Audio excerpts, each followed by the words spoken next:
Et nous allons maintenant détailler dans plusieurs petits tutoriels donc les différentes possibilités de changement offertes aux joueurs. La première possibilité que j'aborderai, c'est tout simplement faire évoluer l'activité principale. Donc l'activité principale, c'est celle qui est déjà positionnée sur les cartes terrain des différents joueurs. Donc on va dire les agriculteurs, les habitants et les aménageurs. Donc là, par exemple, j'ai une carte arbre fruitier.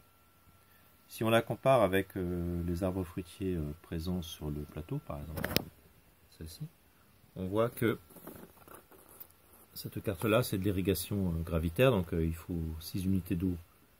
Il y en a 3 rejetées au milieu, donc en fait, le verger en consomme 3, mais il en faut 6 au départ en irrigation gravitaire. Ici, le verger consomme toujours 3 unités d'eau, mais c'est par une irrigation sous pression, donc on a besoin de lui apporter uniquement les 3 avec arrosage sous pression, et finalement le verger les utilise complètement et il n'y a pas de rejet au milieu. Donc ça, c'est le passage, première possibilité pour l'agriculteur de passer des cultures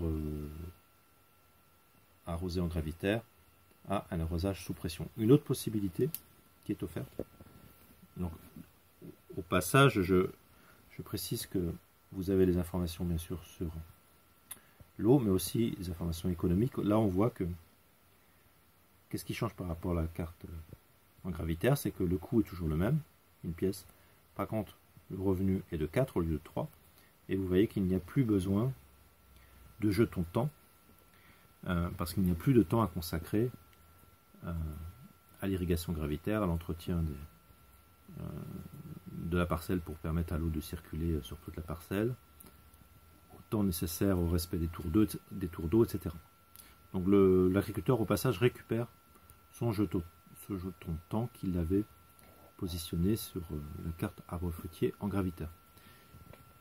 Il y a également la possibilité de passer cette vigne là, qui est une culture en sec, hein, donc il n'y a pas de besoin d'eau, en vigne irriguée. Donc il y a une carte activité principale vigne irriguée, hein, qui réclame une unité d'eau, et avec également donc, un changement au niveau économique pour cette carte.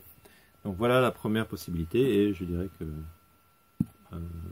donc vous pouvez très bien, en préparant le jeu, isoler les cartes, parce que là vous avez un tas assez important. Vous pouvez très bien faire le tri et ne mettre à disposition des joueurs que les cartes, que certaines cartes en fait, hein, celles que éventuellement vous jugez intéressant que les joueurs puissent jouer pendant le jeu.